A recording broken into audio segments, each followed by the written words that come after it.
house in Budapest, my hidden treasure chest. It's challenging, but it's extremely interesting. So it is a big challenge because at the end of the day there are 751 MEPs, and you're one of these 751 MEPs, and you need to work hard to leave your mark, literally, and you need to get known, and you can get known by the work you do. So it is a big challenge, but it is extremely interesting because you get to know how politics are being done on a European level, and how you have to negotiate, and how you have to compromise with MEPs not only from other countries but also MEPs from other different groups. So that gives it a completely different perspective to what we're usually used to here in Malta. Because having a two-party system is somehow different than the multi-party system you find in the European Parliament.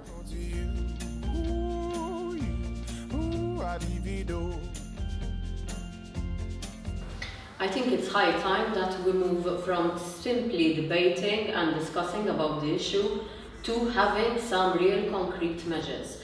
At the end of the day, we're going in the European Parliament, and the EU as a whole is aware also of what's happening in Libya, but somehow we haven't made that important step for action to be taken vis-à-vis Libya. In the European Parliament, most of the time we speak about Ukraine and also what's happening on the eastern borders of the EU, but not so much about what's happening on the southern borders of the EU. We have debated about Libya since I've been in the European Parliament for definitely 3 different times. I remember September, November and January.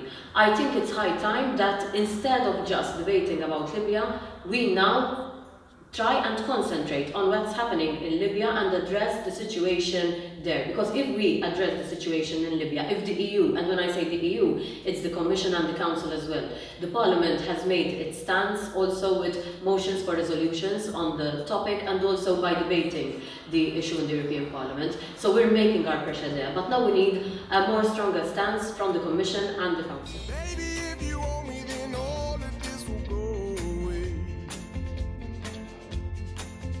I consider it more than a job.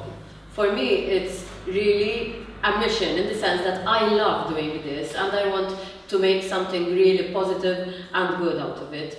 It is very hectic. I mean, work there is extremely hectic. Before being in the European Parliament, someone told me it's as hectic as you want it to be. And it's very true. But I'm the kind of person that likes having new challenges and likes keeping things literally going. I'm currently working, for example, on 6 different dossiers in my 3 main committees, which are the Environment Committee, the Industry Committee and the Civil Liberties Committees. So it is hectic, but you have to plan. If you plan things ahead and if you know what your final aim is, then you can arrive to what you want to achieve. And the European Parliament, in my opinion, is the best institution that can help you negotiate and achieve what you ultimately want to achieve in the different dossiers you'd be working in. For example, when it comes to the environment sector, I'm particularly focused on energy and climate change.